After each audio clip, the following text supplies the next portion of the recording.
तो ब्रेक के बाद आपका एक बार फिर स्वागत है हमारे खास पेशकश चर्चा में। और चर्चा के तहत अब हमारा विषय है एलजी नहीं सरकार, केजरीवाल को अधिकार। दिल्ली बड़ा लुभाता है और दिल्ली सत्ता संघर्ष का केंद्र रहता है।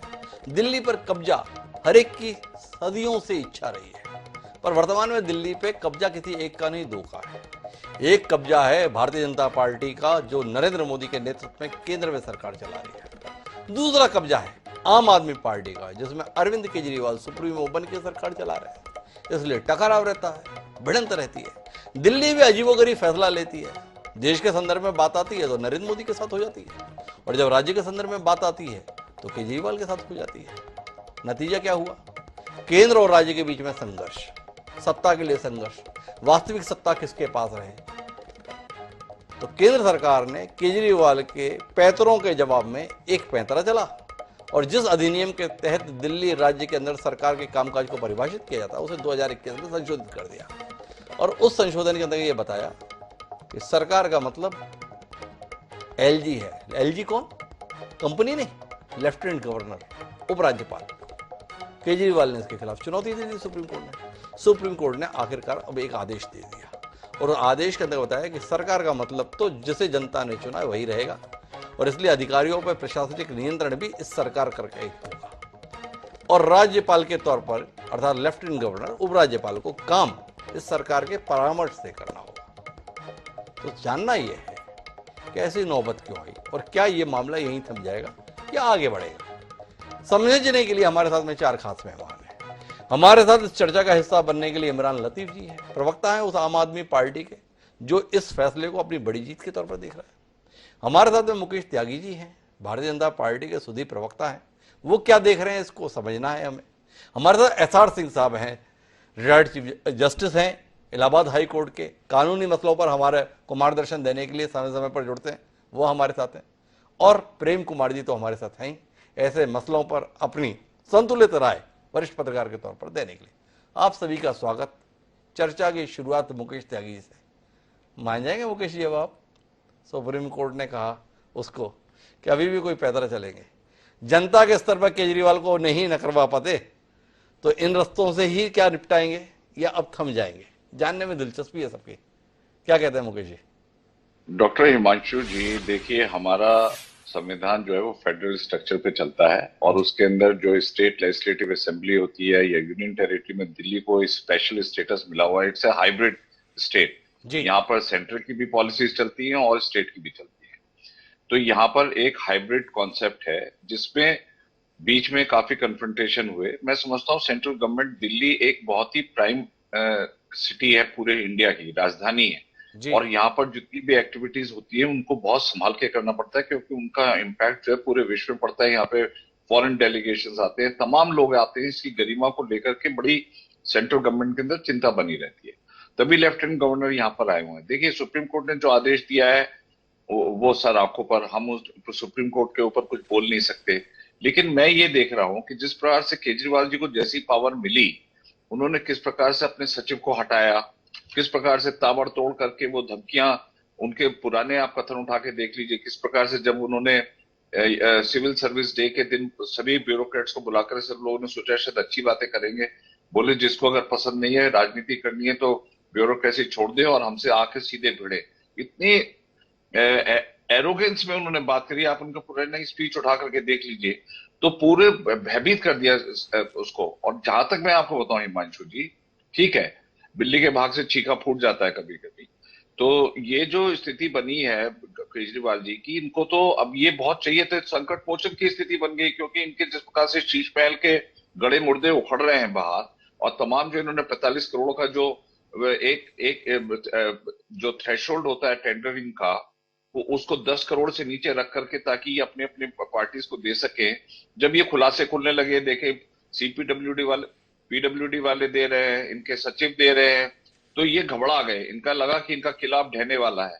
इसी प्रकार से लीकर गेट की पॉलिसी जिस तरह से नोटिस करी, तो ये चाहते हैं वाटर टाइट कंपार्टमेंट बन जाए, ब्यूरोक्रेट्स इनकी गुलामी करें, जैसे आदेश करें उसका पालन करें, और उनको भयभीत देखिए जिस प्रकार से अभी किया है। एके सिंह को लेके आए हैं, पता नहीं तमाम प्रकार की रिशफलिंग कर रहे हैं, और अभी कितनी रिशफलिंग करेंगे, क्योंकि एकदम जी एक बात बताइए, कर रहे हैं तो क्या गलती कर रहे हैं? जनता ने चुना ना 5 साल के लिए, प्रचंड बहुमत से चुना, गलत करेंगे जनता निपटा देगी, आप तय करेंगे क्या गलत क्या सही, पहला सवाल। दूसरा, जो एक्ट 1991 में बना, जिसमें आपकी सरकारें चल गई, जिसमें कांग्रेस की सरकारें चल गई, अरविंद केजरीवाल आए तो उस एक्ट से आप इतने परेशान हो गए, अब रुकेंगे? या इस बात से भयभीत थे, आक्रांत थे कि एक पिद्दी सा दल इस एक दिल्ली राज्य की सरकार के बूते पर देश पे छाने की कोशिश कर रहा है, इसको यहीं कुचल दो, यहीं मसल दो। सुप्रीम कोर्ट ने रोक दिया, क्या कहते हैं?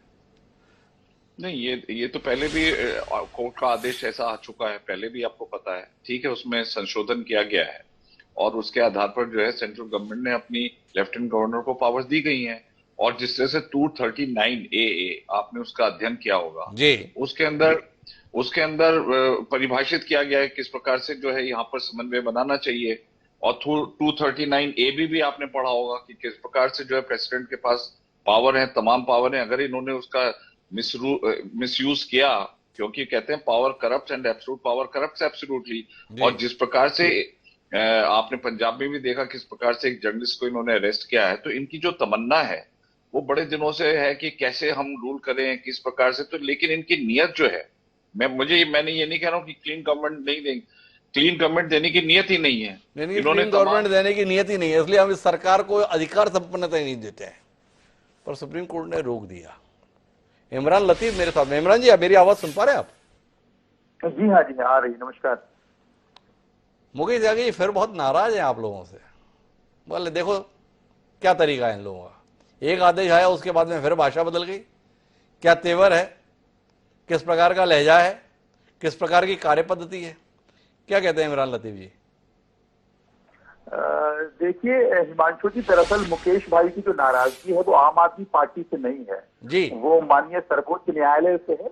और ये हिम्मत इसके अंदर है नहीं कि सर्वोच्च न्यायालय के विषय में कोई टिप्पणी ये कर पाए जी। लेकिन कुल मिलाकर जहां तक इस फैसले की बात है हिमांशु जी, ये एक तरह से जो सर्वोच्च न्यायालय का फैसला आया है उसने देश के अंदर संघीय ढांचे को मजबूत करने वाला आदेश सुनाया है जी। संविधान मजबूत हुआ है, कानून मजबूत हुआ है और निश्चित रूप से लोकतंत्र मजबूत हुआ है देश के अंदर। इस फैसले के बाद एक नई उम्मीद जगी है ऐसे काले संकट के समय में कि अभी न्यायालय जिंदा है, अभी अदालत जिंदा है, अभी कानून जिंदा है, अभी संविधान जिंदा है। मोदी जी भले ही कितना भी प्रयास कर ले, भारतीय जनता पार्टी भले ही कितना प्रयास कर ले लोकतंत्र को कुचलने के लिए, लोकतांत्रिक मर्यादाओं को तार तार करने के लिए, लेकिन अभी सर्वोच्च न्यायालय से पूरे देश को उम्मीदें बची है। इस फैसले से ये बात स्पष्ट हो गई। दूसरी बात जो है, ये भारतीय जनता पार्टी की बौखलाहट लगातार दिख रही है। एक छोटे से राज्य में आम आदमी पार्टी की सरकार है, जैसे ही हम पूर्ण बहुमत की सरकार में आते हैं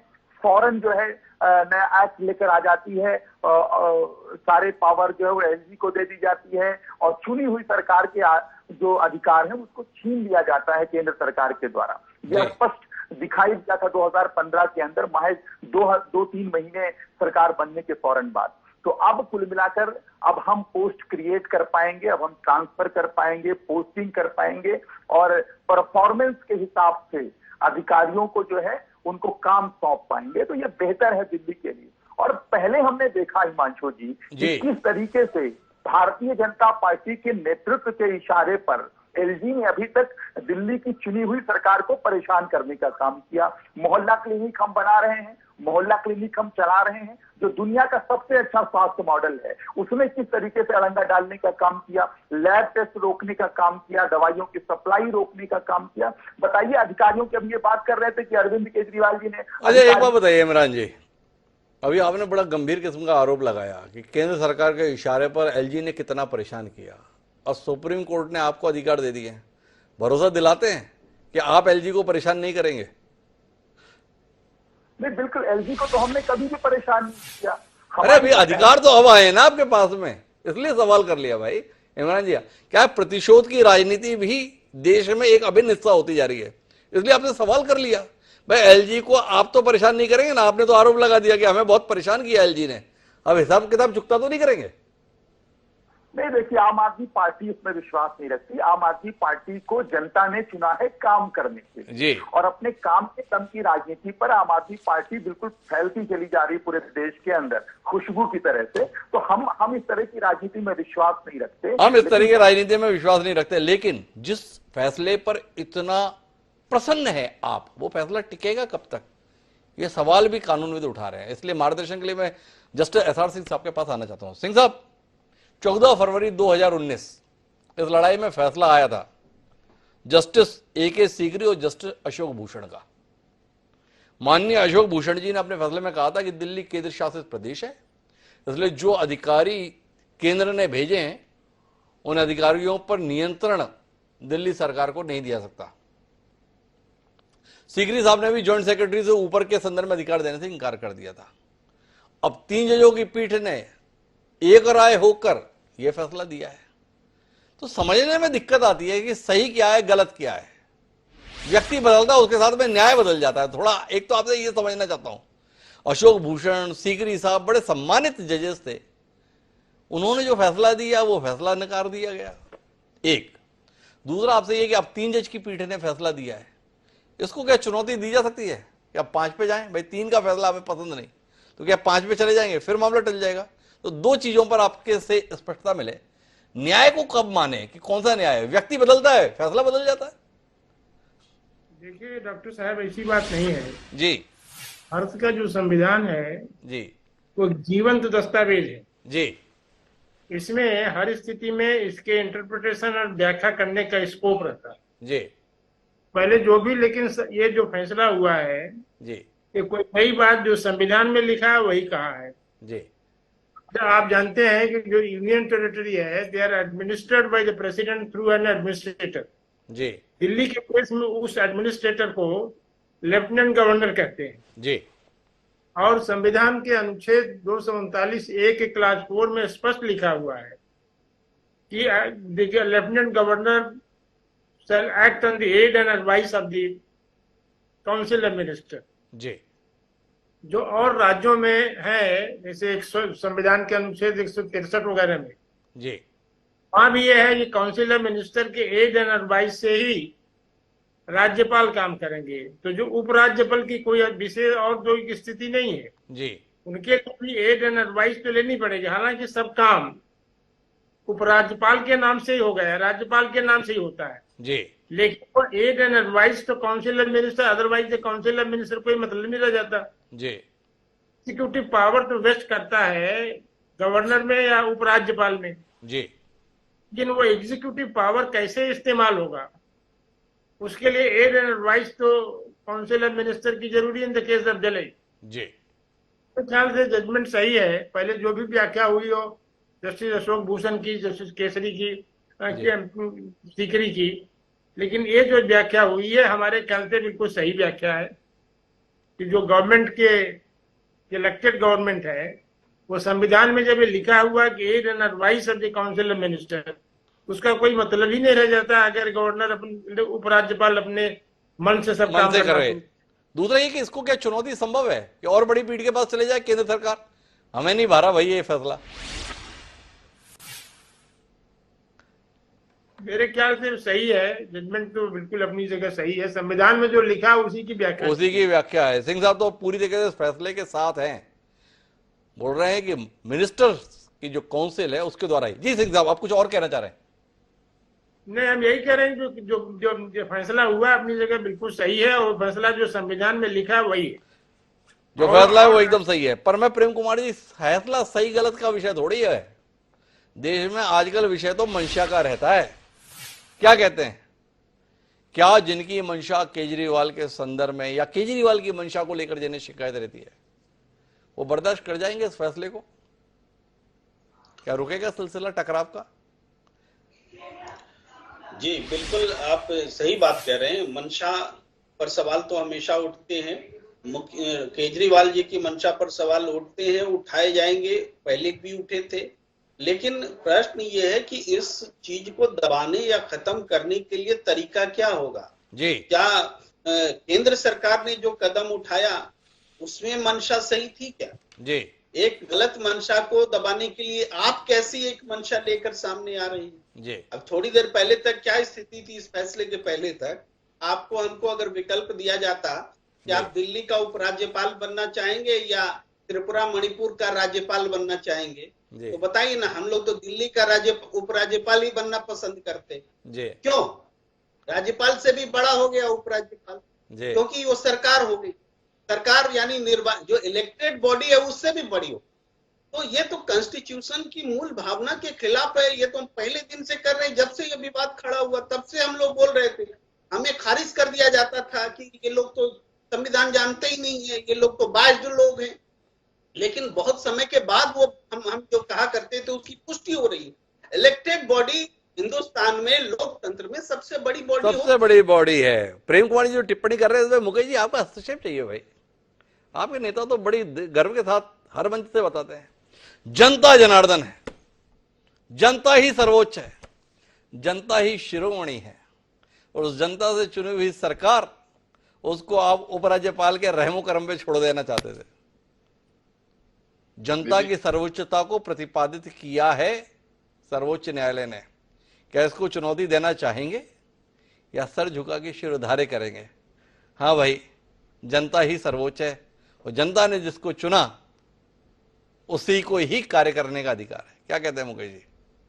डॉक्टर हिमांशु, जहां तक मैं समझता हूं दिल्ली का जो दर्जा है वो आप समझते हैं इसका यूनियन टेरिटरी का जो सिनोनिम है वो ये है पर्यायवाची कि सेंट्रली एडमिनिस्टर्ड टेरिटरीज। ये इसको इस कैटेगरी में रखा गया, केंद्र से नियंत्रित टेरिटरी।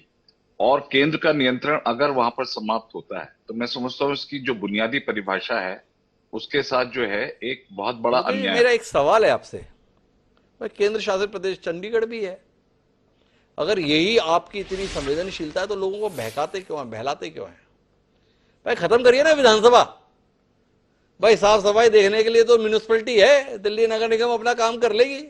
कभी आप उसके 3 टुकड़े कर देते हैं, फिर उसे मर्ज कर देते हैं अपने समीकरण के हिसाब से। जब आप हमें ये ज्ञान देना चाहते हैं, देश को ये समझाना चाहते हैं कि दिल्ली की अहमियत को समझिए, दिल्ली केंद्र का इलाका है, केंद्र शासित है, तो फिर खत्म कीजिए ना विधानसभा को। लोग चुनेंगे भी और हम उन्हें करने भी नहीं देंगे काम। दोनों बात कैसे चलेगी? डॉक्टर हिमांशु जी, मामला बहुत पेचीदा है, बहुत जटिल है, क्योंकि देखिए अब यहाँ पे 1991 में 69th अमेंडमेंट के थ्रू ये दिल्ली का क्रिएशन हुआ, ठीक है, एज ए नेशनल ट्राइब्यूनल जो भी है उसका नाम नेशनल टेरिटरी, राष्ट्रीय राजधानी क्षेत्र, राष्ट्रीय राजधानी क्षेत्र, तो नेशनल कैपिटल टेरिटरी बना जी। और उसके बाद जो है डिवीजन ऑफ पावर हुआ कि किस प्रकार से यहाँ पे असेंबली बनेगी और किस प्रकार से लेफ्टिनेंट गवर्नर रखा जाएगा। ये तो एक ऐतिहासिक पृष्ठभूमि हुई जी। देखिए, जहां तक मैं समझता हूं कि सेंट्रल गवर्नमेंट के पास अभी 2-3 विकल्प है। एक तो है रिव्यू पिटीशन जी, एक रिव्यू पिटीशन हम लोग फाइल कर सकते हैं। दूसरा, हम हायर बेंच पे 5 जजेस के बेंच में पीठ पर हम जो है संवैधानिक पीठ पर इसकी अपील भी कर सकते हैं कि इसको जो है ये क्योंकि बहुत बुनियादी संवैधानिक मसला है तो इसके ऊपर और थोड़ी सी गंभीरता से सुप्रीम कोर्ट इसका विचार करे। और जबकि पहले भी कोई ऐसे डिसीजन आए थे जिसमें लेफ्टिनेंट गवर्नर को काफी पावर दी गई थी जी।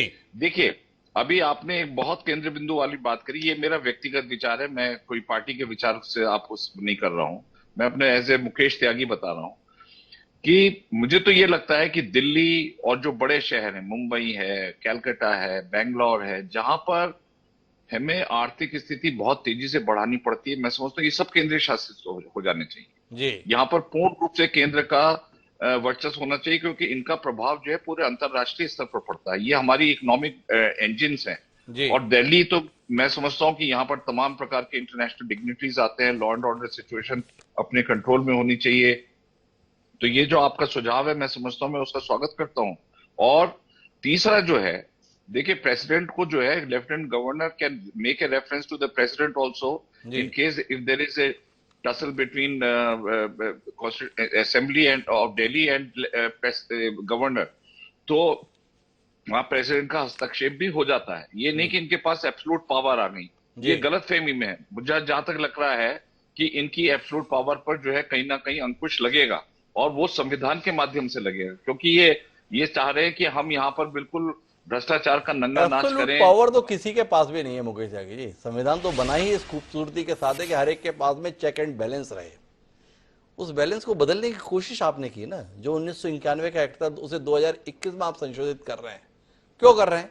क्योंकि केजरीवाल के तरीके आपको रास नहीं आ रहे हैं। उस कानून के तहत मदनलाल खुराना सरकार चला ली है, उस कानून के तहत साहिब सिंह वर्मा सरकार चला ली है, उस कानून के तहत सुषमा स्वराज सरकार चला ली है, उस कानून के अंतर्गत शीला दीक्षित 15 साल तक सरकार चला ली। पर जब अरविंद केजरीवाल ने बाकी विपक्षियों को जनता के स्तर पर पानी मांगने लायक भी नहीं छोड़ा, लगातार प्रचंड बहुमत के साथ, ऐसा बहुमत जिसको सोचने में भी घबराहट हो, वो हासिल किया, तो बेचैन हो गए आप। विचार तो करना होगा ना। बहरहाल मैं आखिरी बातचीत के लिए इमरान लतीफ जी के पास आता हूं। इमरान लतीफ जी, आपके संदर्भ में एक ही डर है, मुकेश त्यागी ने कह दिया, आप लोग निरंकुश होने के संदर्भ में उतारू हो जाते हैं, उतावले रहते हैं। क्या उम्मीद करें? लोकतंत्र की गरिमा को समझेंगे? ये अधिकार आपको दायित्व निर्वहन के लिए मिलते हैं, इस बात के लिए नहीं मिलते कि दिल्ली का मिला हुआ पैसा अपनी पार्टी को खड़ा करने के लिए देश भर में उड़ा दो। समझेंगे इस बात को?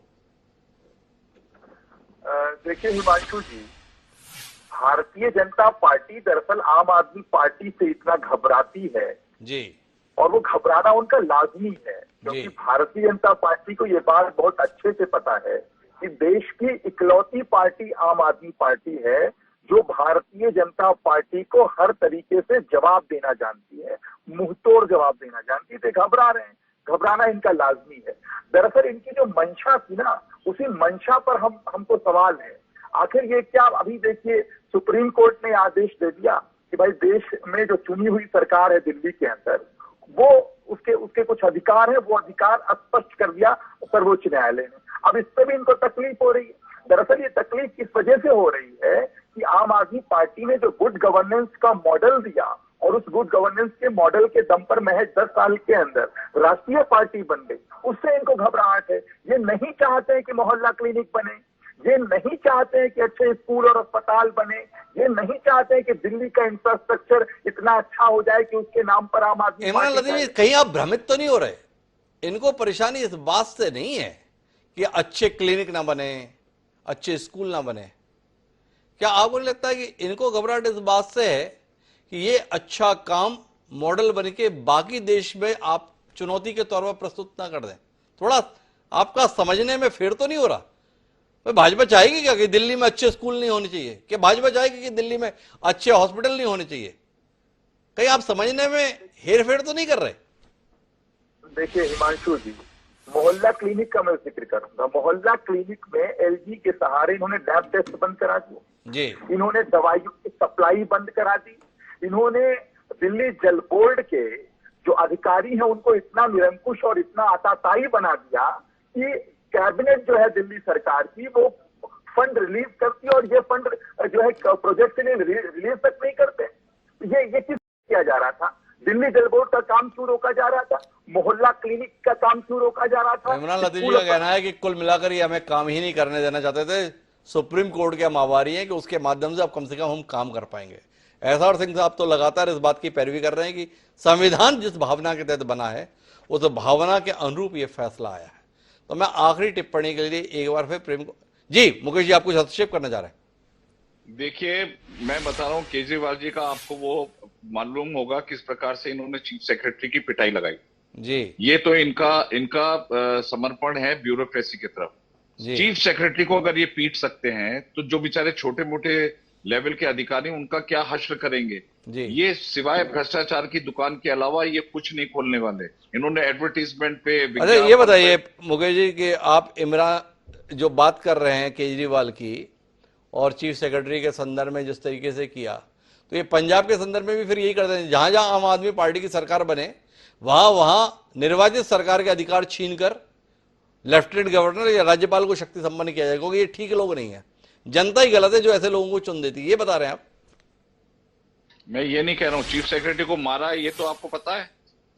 और अगर आप चीफ सेक्रेटरी को पीट सकते हैं तो जो बेचारे छोटे अधिकारी कैसी बात कर रहे हैं मुकेश जी? दिल्ली की पुलिस तो आपके पास है, दिल्ली की कानून व्यवस्था आपके पास है। आपकी कानून व्यवस्था में एक चीफ सेक्रेटरी लेवल का अधिकारी पिट गया और इसके बावजूद ये खुले घूम रहे। क्या कर रही है आपकी सरकार? जी मुकेश जी। तो अभी इनकी बहुत तेजी से लॉ है, बहुत जल्दी इनका दिया मुझे। पिटाई कब हुई? कानून है, अभी दिखेगा, हमें बता दिया।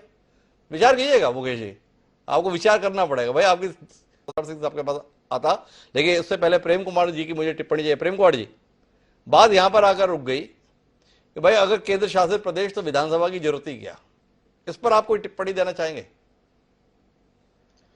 देखिए, मैं यही कहूंगा कि मुकेश जी भारतीय जनता पार्टी की अपने उन पुराने नेताओं की सोच के खिलाफ बोल रहे हैं जो दिल्ली को अलग राज्य बनाने के लिए सड़क पर संघर्ष किया करते थे।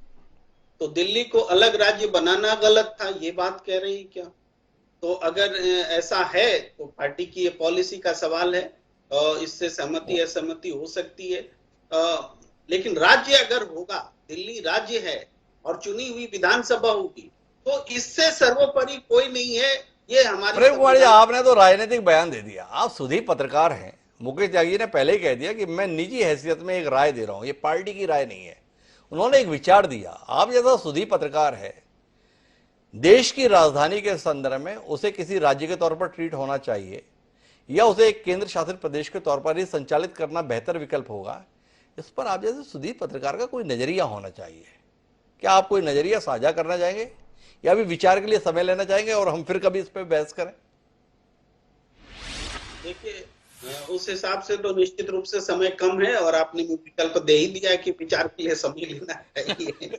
तो ठीक है। तो प्रेम कुमार जी, इस पर विचार करना चाहेंगे। मुकेश जी, अपन फिर कभी साथ में बैठेंगे, लेकिन मैं एक आखिरी टिप्पणी सिंह साहब आपसे चाहूंगा कि क्या केंद्र सरकार के पास इस फैसले के खिलाफ जाने का कोई विकल्प है या आप बतौर कानूनविद ये एडवाइस करेंगे संविधान सम्मत फैसला आया है, स्वीकार करें, आगे बढ़े? सर देखिए, ऐसा नहीं है कि इस फैसले के बावजूद भी ये स्पष्ट है, संविधान के अनुच्छेद 239 के क्लास 4 में साफ लिखा हुआ है जी। अगर उपराज्यपाल काउंसिल ऑफ मिनिस्टर की एडवाइस से एग्री नहीं करते हैं जी तो राष्ट्रपति के पास रेफरेंस भेज सकते हैं। जी अभी ऐसा नहीं है कि सर्वे सर्वा हो जाएगा council of minister. Ji.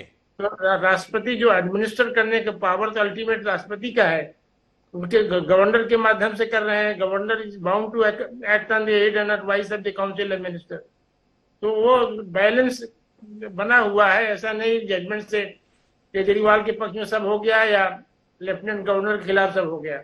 Lieutenant governor अब भी उनको अख्तियार है कि अगर किसी बात को एग्री नहीं करते क्लास 4 में राष्ट्रपति की बात तो राष्ट्रपति के बाद अग्रेषित कर सकते हैं। कुल मिलाकर बातचीत से समझ में ही आता है कि अब इस झगड़े को यही खत्म होना चाहिए और कुल मिलाकर एक निर्वाचित सरकार को काम करने का अनुकूल माहौल मिलना चाहिए। पर निर्वाचित सरकार की भी जिम्मेदारी बनती है कि वो संविधान सम्मत प्रावधानों का पालन करते हुए जनहित में कार्य करे, ना कि दल हित में कार्य करे। क्या अरविंद केजरीवाल और आम आदमी पार्टी इस बात को ध्यान में रखते हुए आगे बढ़ेंगे या दिल्ली सरकार के तौर पर काम करते हुए आम आदमी पार्टी का देश में विस्तार दिल्ली के पैसों पर कैसे हो, इसी की चिंता करेंगे? जानने में दिलचस्पी रहेगी। आप चारों मेहमानों का बहुत बहुत धन्यवाद इस चर्चा का हिस्सा बनने के लिए। समय है अब आज के शेर का। जो संघर्ष चल रहा है दिल्ली में, उसी को लेकर साहिर लुधियानवी ने कमाल का शेर कहा। उन्होंने कहा कि हजार बर्क गिरे, लाख आंधियां उठे, वह फूल खिल के रहेंगे जो खिलने वाले हैं। तो कुल मिलाकर संघर्ष जितना भी रहे, जिसको आना है वो आकर रहेगा, जिसको जीना है वो जी कर रहेगा, और जिसको मरना है वो मर कर रहेगा। कुल मिलाकर इस पर हम भी भरोसा रखते हैं और आगे बढ़ते हैं। कल आपसे फिर मिलते हैं, तब तक के लिए सदा प्रणाम।